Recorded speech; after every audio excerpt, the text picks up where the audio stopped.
Assalamualaikum, salam sejahtera, Om Swastiastu, Namo Buddhaya, salam kebajikan. Awalnya adalah kearifan, wisdom, lalu kearifan tersimpan dalam puisi. Ini serial kuliah pendek Kultum, kuliah 7 menit. Kita kembali menggali kearifan itu dari kutipan puisi. Kali ini masih kita gali penyair Khalil Gibran. Ia lahir di Lebanon, hidup di tahun 1883 hingga 1931. Kita kutip puisinya dari bukunya yang sangat-sangat terkenal, Sang Nabi. Bunyinya adalah, anakmu bukanlah anakmu. Ia datang melalui kamu, tapi tidak dari kamu. Berikan rumah bagi raganya, tapi jangan bagi jiwanya. Karena ia hidup di masa depan yang tak akan kau kenali. Apakah kearifan dari kutipan ini? Kita eksplor dulu hidup Khalil Gibran, bahwa Gibran ini di samping memang ia tumbuh dalam tradisi kuat Lebanon, ia juga melanglang buana ke Eropa, ke Amerika. Kita ketahui puisi-puisinya memberi inspirasi kepada Elvis Presley, bahkan beberapa lirik lagu The Beatles dinyatakan diilhami oleh puisi Khalil Gibran. Tapi apa arti anak dalam kutipan tadi? Karena Gibran sendiri ia tidak menikah. Gibran sendiri tidak punya anak. Ya. Nah, anak dalam kutipan ini tidak kita artikan secara sempit, tekstual adalah anak seperti anak kandung, tapi ini adalah simbol dari generasi penerus, bahwa setiap generasi itu janganlah kita harapkan hanya mereproduksi zaman sebelumnya. Karena setiap zaman memiliki sendiri kearifannya, memiliki sendiri spiritnya. Seorang pelukis di abad pertengahan, ia mencoba melukiskan masa depan yang tak ia ketahui, tapi ia sudah merasa bahwa di masa depan itu aneka penduduk dunia akan saling berkunjung, akan saling berpergian. Di era itu, di abad pertengahan itu belum ada itu jalan raya, belum ditemukan itu yang kita sebut mobil seperti zaman sekarang.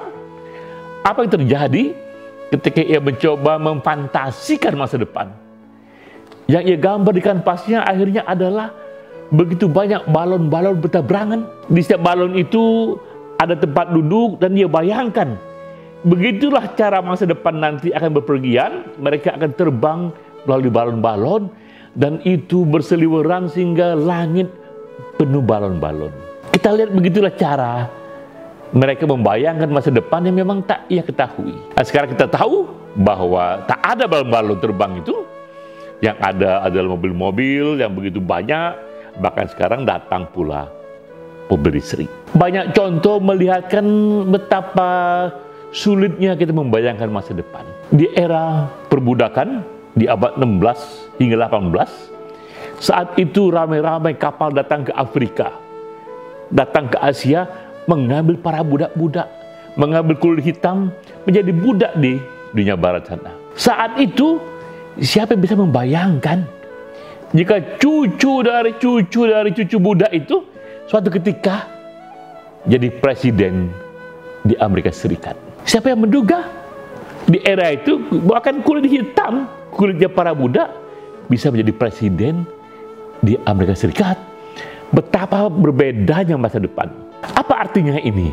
Artinya adalah memang jangan berikan rumah bagi jiwanya, karena jiwanya ada di masa depan.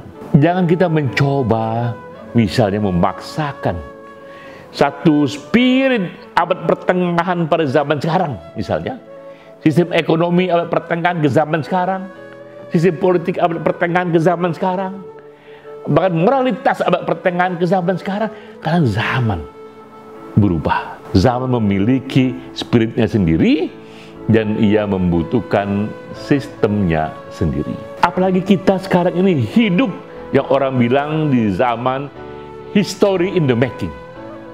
Begitu banyak kita saksikan aneka perubahan yang terjadi dengan datangnya artificial intelligence, datangnya Internet of Things, ya, datangnya robotik yang akan membolak-balik cara berpikir kita. Dari Khalil Gibran kita dapatkan kearifan itu, bahkan kepada anak yang kita sayangi, sayangilah, berikan rumah bagi raganya, tapi nggak perlu rumah bagi jiwanya, karena jiwanya ada di masa depan.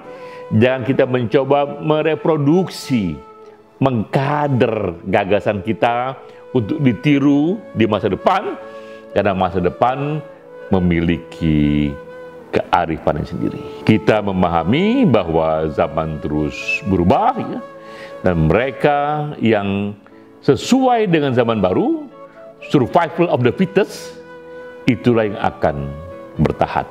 Jadi jangan kita memaksakan pikiran masa kini untuk masa depan, atau pikiran masa lampau untuk masa kini, tapi kitanyalah yang menyesuaikan diri, karena hukum besi masa depan jauh lebih keras, jauh lebih susah dilawan, dan sebaiknya kita yang melakukan aneka penyesuaian. Sampai jumpa.